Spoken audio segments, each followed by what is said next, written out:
तरलों के यांत्रिक गुण से संबंधित कुछ न्यूमेरिकल आज हम सॉल्व करेंगे। तो पहला है, किसी द्रव चालित ऑटोमोबाइल लिफ्ट की संरचना अधिकतम 3000 किलोग्राम संहत की कारों को उठाने के लिए की गई है। ये कोई द्रव चालित ऑटोमोबाइल लिफ्ट है। हम जानते हैं कि इसमें ये द्रव के प्रेशर से जो है किसी वस्तु को ऊपर उठाई जाती है। तो यह है द्रव चालित ऑटोमोबाइल लिफ्ट। इसकी संरचना इस प्रकार है कि वह अधिकतम 3000 किलोग्राम संहत की कारों को उठाने के लिए की गई है। तो हम जानते हैं कि ये बड़ा पिस्टन होता है P2 और ये P1 जो होता है वह छोटा पिस्टन होता है। यहाँ से हम प्रेशर, यहाँ से हम दाब लगाते हैं तो यहाँ पर वस्तु उठती है। ठीक है, इस बड़े पिस्टन से वस्तु को उठाई जाती है और वस्तु, इस पिस्टन की क्षमता है कि वह 3000 किलोग्राम तक के कार को उठा सकती है। बोझ को उठाने वाले पिस्टन की अनुप्रस्थ काट का क्षेत्रफल 425 वर्ग सेंटीमीटर है। जो बोझ को उठाने वाला पिस्टन है, बोझ को उठाने वाला पिस्टन कौन सा है? ये बड़ा पिस्टन, इसको हम कह सकते हैं बोझ को उठाने वाला पिस्टन। इसका जो अनुप्रस्थ काट का क्षेत्रफल है ये, ठीक है, ये मैक्सिमम है कितना? इसका क्षेत्रफल है 425 वर्ग सेंटीमीटर। तो छोटे पिस्टन को कितना अधिकतम दाब सहन करना होगा, मीन्स छोटे पिस्टन को कितना दाब यहाँ से लगाना पड़ेगा कि ये 3000 किलोग्राम वाली वस्तु ऊपर उठ जाए। ठीक है, 3000 किलोग्राम वाली वस्तु को हम ऊपर उठा सकें। तो हमें भार दिया गया है, अधिकतम संहति दी गई है ऑटोमोबाइल लिफ्ट की कि वह 3000 किलोग्राम तक के कार को उठा सकती है। मीन्स अब देखो, ये बड़ा पिस्टन है, ये क्या करेगी? ये वस्तु को उठाएगी। उठाएगी मीन्स उस पर फोर्स अप्लाई करेगी, बल लगाएगी। ठीक, तो बल कितना लगाएगी? बल बराबर हम जानते हैं F इक्वल होता है द्रव्यमान गुणित त्वरण। त्वरण कैसा लगेगा? गुरुत्वीय त्वरण, क्योंकि वस्तु को ऊपर उठाया जा रहा है, पृथ्वी तल से वस्तु उठ रही है ऊपर की ओर, तो गुरुत्वीय त्वरण लगेगा यहाँ पे G। तो हमें m की वैल्यू दी गई है। m की वैल्यू कितनी है? 3000। और गुरुत्वीय त्वरण हमें पता है कि गुरुत्वीय त्वरण का मान होता है 9.8। तो ये निकल गया बल। ठीक है, अब क्या कर रहा है? बड़ा पिस्टन फोर्स अप्लाई करेगा ना ऊपर की ओर। ठीक है, बड़ा पिस्टन फोर्स अप्लाई करेगा। तो बड़े पिस्टन पर दाब देखें, दाब, चूंकि हमें निकालना क्या है? हमें निकालना छोटे पिस्टन का अधिकतम दाब कितना होगा। तो बड़े पिस्टन पर दाब कितना लगेगा? ठीक है, प्रेशर से ही तो वस्तु ऊपर उठेगी। तो बड़े पिस्टन पर दाब देखें तो दाब बराबर होता है, दाब को P से रिप्रेजेंट करते हैं प्रेशर, दाब बराबर होता है बल बटा क्षेत्रफल, बल बटा क्षेत्रफल। तो यहाँ पे चाहे लिख लो, हमें दिया है क्या? अनुप्रस्थ काट का क्षेत्रफल, एरिया दिया है 425 वर्ग सेंटीमीटर और हमें भार दिया है ना, m दिया है 3000, द्रव्यमान दिया है 3000 किलोग्राम। ठीक ना। तो यहाँ पे फोर्स कितना है? वैल्यू रख दो, 3000 गुणे 9.8 बटा क्षेत्रफल कितना है? 425। ठीक है, अच्छा हाँ सॉरी, ठीक है हाँ। तो यहाँ पे देखो 425 वर्ग सेंटीमीटर है और यहाँ पे जो द्रव्यमान है वह किलोग्राम में दिया है और क्षेत्रफल दिया है सेंटीमीटर में। तो सबसे पहले इसकी यूनिट हम 1 करेंगे, मीन्स ये SI मात्रक है किलोग्राम, और सेंटीमीटर को भी हम SI मात्रक में बदलेंगे तो सेंटीमीटर का SI मात्रक क्या होगा? मीटर। तो सबसे पहले इस सेंटीमीटर को हम मीटर में कन्वर्ट करेंगे। ठीक है ना, सबसे पहले सेंटीमीटर को मीटर में कन्वर्ट करना है, हमें दोनों के SI मात्रक लेने हैं। तो इसका तो ठीक है SI मात्रक किलोग्राम, सेंटीमीटर का मीटर बनाओ। तो हमें पता है कि 1 सेंटीमीटर में, ठीक है, या 100 सेंटीमीटर में, 100 सेंटीमीटर में कितना होता है? 1 मीटर होता है। ठीक है, 100 सेंटीमीटर में 1 मीटर होता है। चूंकि सेंटीमीटर को कन्वर्ट करना है तो 1 सेंटीमीटर में कितना हो जाएगा? 1 सेंटीमीटर में हो जाएगा 1/100 मीटर। ठीक है ना, 1 सेंटीमीटर में 1/100 मीटर। अब जब वर्ग सेंटीमीटर की बात आएगी, 1 वर्ग सेंटीमीटर में कितना मीटर? तो 1 वर्ग सेंटीमीटर को हम क्या लिख सकते हैं? 1 वर्ग सेंटीमीटर को, चूंकि 1 सेंटीमीटर को हमने लिखा 1/100, तो 1 वर्ग सेंटीमीटर लिख सकते हैं 1 सेंटीमीटर गुणते 1 सेंटीमीटर, होगा ना। ठीक है, ऐसा लिख सकते हैं 1 सेंटीमीटर गुणते 1 सेंटीमीटर, तो क्या बन जाएगा? Centimetre square. तो 1 सेंटीमीटर की वैल्यू कितनी है? 1/100 मीटर गुणा, फिर 1 सेंटीमीटर की वैल्यू कितनी है? 1/100 मीटर, मतलब 1/100 मीन्स 1/100 गुणे 1/100 मीटर स्क्वायर, ऐसे लिख सकते हैं। मीन्स 1 वर्ग सेंटीमीटर की वैल्यू हो जाएगी 1/4 × 0 मीटर स्क्वायर। ठीक है, ये हो गया किसका 1 सेंटीमीटर की वैल्यू हो गई, 1 सेंटीमीटर की वैल्यू हो गई 1/10,000 वर्ग मीटर। अब हमें बताना किसको है, 425 वर्ग सेंटीमीटर को। तो 425 वर्ग सेंटीमीटर इक्वल कितना हो जाएगा, तो 425 वर्ग सेंटीमीटर इक्वल, चूंकि 1 वर्ग सेंटीमीटर में 1/10,000 वर्ग मीटर, तो 425 वर्ग सेंटीमीटर में 425/10,000 वर्ग मीटर। ठीक है, इसको हमने मीटर में कन्वर्ट कर लिया, तो इसको अपन क्या लिख सकते हैं, 425/10⁻⁴ 4 टाइम 0 4 मीटर स्क्वायर मीन्स 425। इसको ऊपर ले आए तो गुणा कैसे आएगा, 10⁻⁻4 वर्ग मीटर। इसको क्या लिख सकते हैं हम, 425 सेंटीमीटर को मीटर में बदलें, 425 वर्ग सेंटीमीटर की वैल्यू आई 425 × 10⁻⁻4 वर्ग मीटर। तो इसको लिखेंगे 425 × 10⁻⁻4। ठीक है, अब वैल्यूज हमारी सेम हो गई है ना, सब SI मात्रक हो गए। तो चलो पिस्टन प्रदाब निकाल दें, कितना हुआ। अच्छा, इसका एक डेसिमल हटाना है, इसका एक डेसिमल हटाने के लिए क्या कर सकते हैं बताओ, 3000 इसको 98 लिख दें और बटे लिख दें 425 × 10⁻⁻4 लिखी गई है। अब ये एक डेसिमल जब हम यहाँ से हटाएंगे, ठीक है, तो इसमें 10 का भाग कराना पड़ेगा, तभी जाके इसका एक दशमलव खत्म होगा। तो इसमें हमने 10 का भाग करा दिया, 10 का भाग नीचे कराएंगे तो इसके साथ गुणे में चला जाएगा। ठीक है ना, बात कंफर्म हुई। ठीक है, जैसे हम 9.8 को क्या लिख सकते हैं, 9.8 को लिख सकते हैं 98/10। अब इसके साथ पहले से अगर कोई संख्या है जैसे बटे 2 है तो ये गुणे में आ जाएगी, 2 × 10। ठीक, सेम प्रोसीजर यहीं पे किया गया है। अब क्या करें, इसको काट दो, देखो ये 5 है लास्ट में, इसके 0 है। ठीक, और ये दोनों नंबर 25 से डिवाइड हो जाएंगे, तो 25 से काट दो, 25 एकम 25 दूना 50 ज़्यादा हो जाएगा, 25 एकम 25, 10 35 17 हो गया, 175 बना, 25 7 175, 25 से भी कट जाएगा, 25 एकम 25 5 हुआ, 25 दूना 50 0 120 आया। ठीक है, हाँ, तो ऊपर लिख दो 120 × 98/17 × 10⁻⁻4 × 10 मीन्स 10⁻1 घटेगा, 1 माइनस का 4 1 प्लस का 1, घात कितनी हो जाएगी 10⁻⁻3। अब 98 में गुणा करा लो 120 का। ठीक है, 98 में हमने गुणा करा 120 का। ठीक, इसको मिटा दें, इसका आप स्क्रीनशॉट ले लें, फिर मैं इसको मिटा दूं। ठीक, हमने इसका गुणा कराया तो वैल्यूज मिली हमको 11,760। दाब निकाल रहे हैं, P इक्वल 11,760/17 गुणा, अब ये 10⁻⁻3 ऊपर आएगा, इसको हमने ऊपर लिख लिया गुणे में, तो 10⁻3 लिख सकते हैं इसको, है ना। अब इसमें 17 का भाग करा दो, 11,760 में 17 का भाग करा सकते हो ना, 17 का पहाड़ा तो आता होगा इजिली, इसको करा लेना। इसकी वैल्यू हमें मिलेगी 691.76। ठीक है, 691.76 और ये आ गया 10⁻3।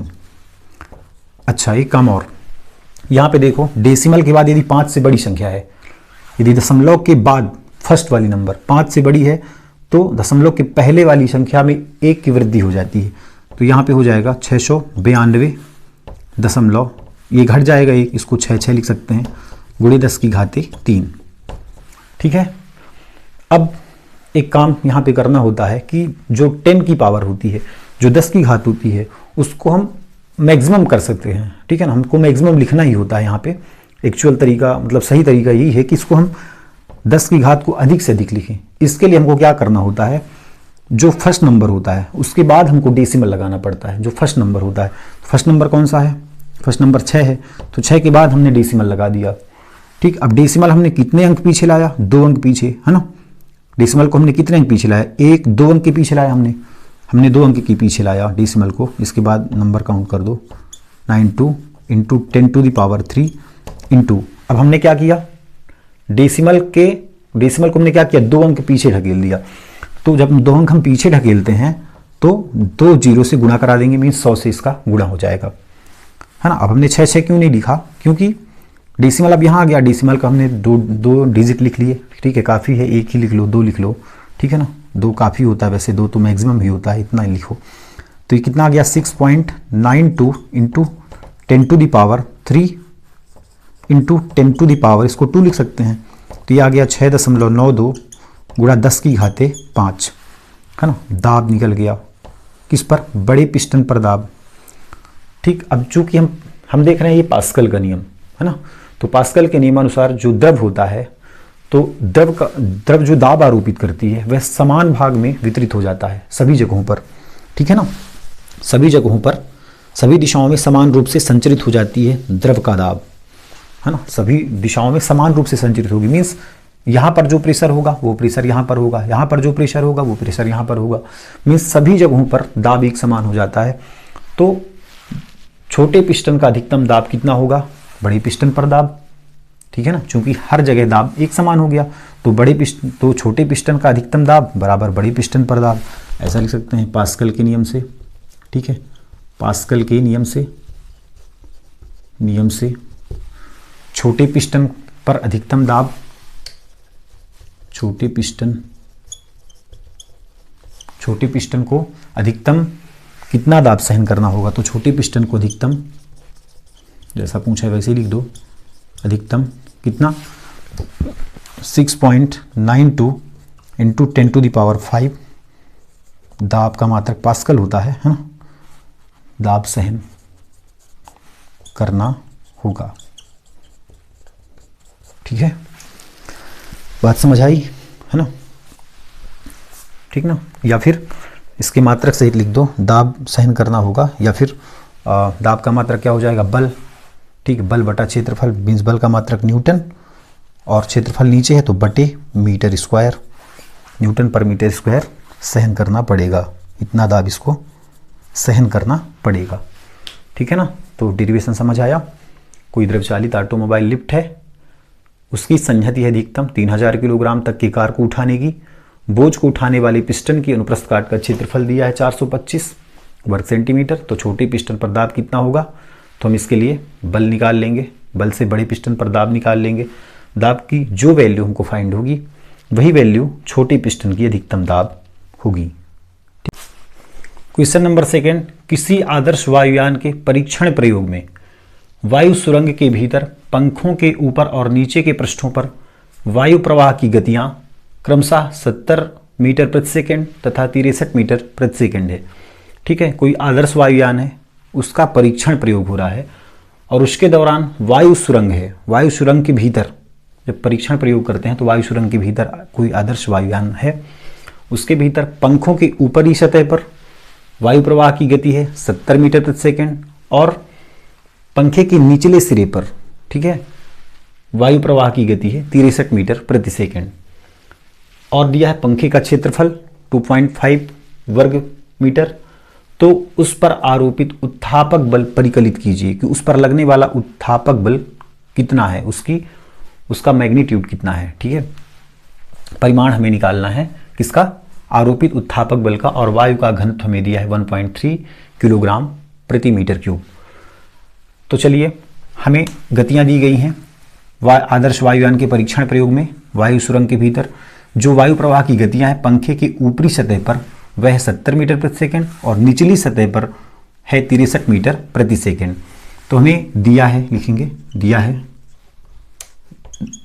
हमें गतियां दी गई मीन्स वायु का वेग दिया गया है, दो प्रकार के वेग हैं, तो एक को मान लेंगे v1 कितना है 70 मीटर प्रति सेकेंड या सेकेंड इनवर्स, और v2 दिया है हमें कितना 63 मीटर प्रति सेकेंड या सेकेंड इनवर्स, और क्या दिया है पंखे का क्षेत्रफल दिया है मीन्स a भी दिया है, क्षेत्रफल को a से डिनोट करते हैं अपन 2.5 मीटर स्क्वायर, और दिया है वायु का घनत्व, तो वायु का घनत्व को हम d या रो से रिप्रेजेंट करते हैं, कितना दिया है 1.3 किलोग्राम प्रति मीटर क्यूब।